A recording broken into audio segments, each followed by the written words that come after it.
we're going to shoot 308. We're going to be doing 5 positions, 2 shots per position, 1 MOA target at 500 yards. Right now the wind is coming at me at about 2 miles an hour from anywhere from 5 to 5:30. And for that range at 500 yards, I'm probably going to need 2/10 worth of wind back to the right. This is one of those situations where when we go to apply the hold, people are like, well, do I hold or do I dial?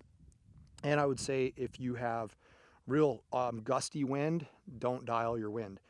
If the wind's pretty constant, you might want to consider dialing your wind, especially if you have one target and that target's pretty small. Your eye really wants to go to center reticle. And so anytime that you can capitalize on that and bring the aiming point to as close to the center of the reticle as possible, that's what's best for your mind. I'm going to put 105 seconds on the clock. We're going to start from this post over here.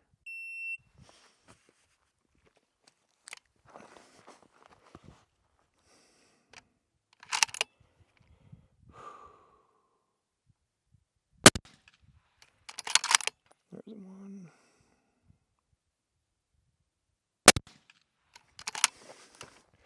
Over here. I'm going to go 1E up on this guy.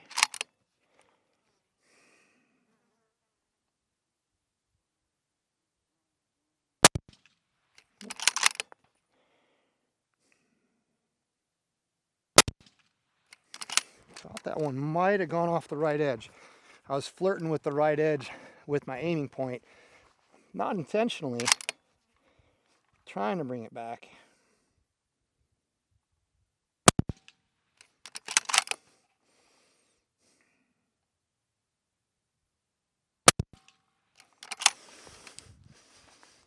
Here.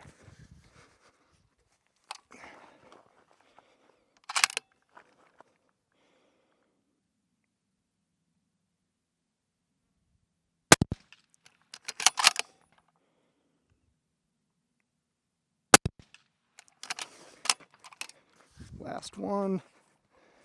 See if I can get it. This is going to be a shitty one.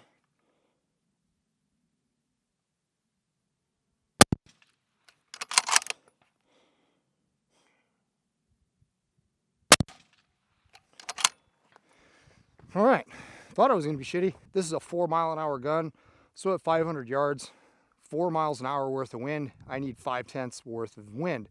So I'm only holding 2/10, so it's right there about that 2 miles an hour mark. That position right there is that kind of real awkward, this height, where it's not quite kneeling. I could do kneeling, but it's 1 knee up and it's kind of not a real firm base.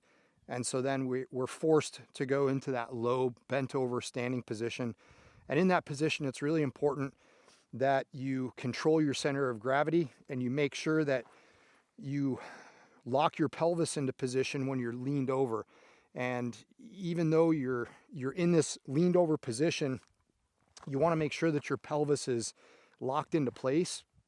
That's going to minimize the vertical wobble there. It'll be interesting to analyze the trigger cam. From what I remember, my wobble is not vertical. My wobble is just a little bit left and right. Just that last little bit of concentration in the final moments of pressing the trigger where my mind is saying the aiming process is acceptable. It's yielding an acceptable sight picture. So now what I have to do is concentrate on the trigger press. And once I concentrate on the trigger press, my center vision goes directly to the center of the target. I'm ignoring the reticle. I'm just watching it float, and then the reticle disappears. And my sole focus of effort is presence of mind and concentration on pressing the trigger. And I'm talking myself through that process. So that way I'm overriding any startle response that could potentially come from my subconscious mind, knowing that the gun's going to go bang. And that's really where all of our trigger control errors come from. That's a little mini lesson going through that stage. A little mini lesson on the aiming process and how your brain works.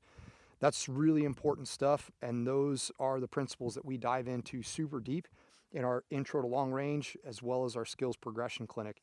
We focus pretty hard on that in the skills progression clinic because that's really what's going to help you unlock the secrets of marksmanship within yourself, is understanding how you work and how your brain works and how your brain tells your body what to do.